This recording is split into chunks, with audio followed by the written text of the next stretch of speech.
Welcome fellow NIO investors. This time I'll do another deep dive on the topic of virtual power plants, battery swapping and its use cases and application cases in the sector of energy storage. And this time it's going to be EU specific for the European investors here, or maybe for those who are watching a Chinese company going global and overseas. And so please smash a like before we start and share this video in relevant investor groups, and then we can get started straight to the point here. This stuff will be talked nowhere else, only on this channel. So thanks for watching.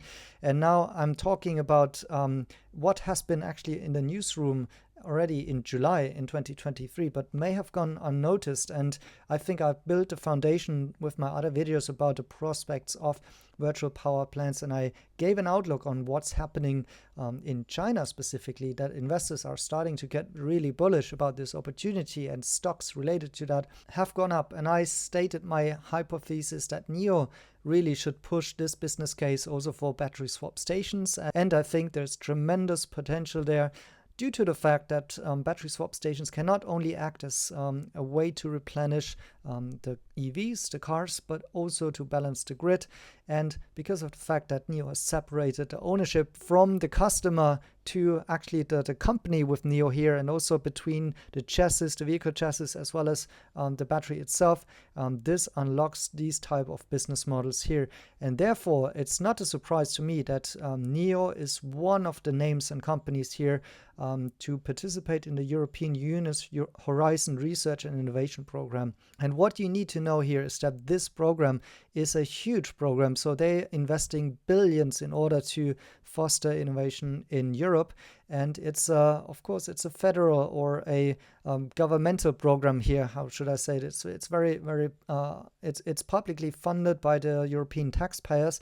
And that itself is huge news, right? It's a Chinese company that is being part of that. And I think this underlines the fact that NIO is seen as a friendly player, as a kind of even a European player with their global approach, with the design office in Munich, with the innovation offices in Berlin, with Oxford and so on. They are part of the European automotive ecosystem, and in the future possibly even the energy system. So that is exciting news, and they got the buy-in here, being accepted in that program. I think I know from applying to similar programs like this that this is really tough. You need to go through a couple of different applications, and that must have not been very easy for NIO to get in. And so they have succeeded with that, and what they're going to do is that this part of is an R&D project where NIO will contribute unique insights into the future of energy services in Europe. And so this is going to be a 3-year project that will be in collaboration between the different partners. There will be companies, there will be institutions, it will be academia joining and so on.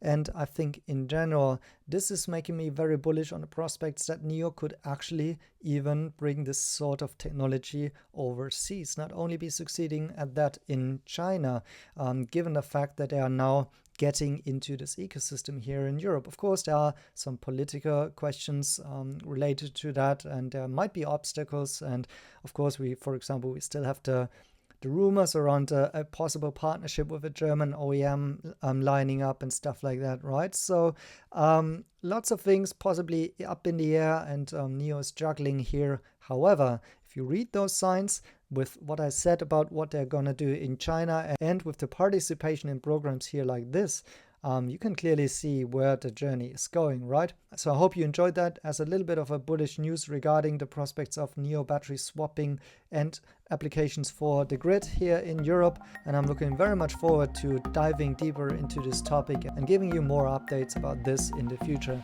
Thanks for watching, and see you in my next one.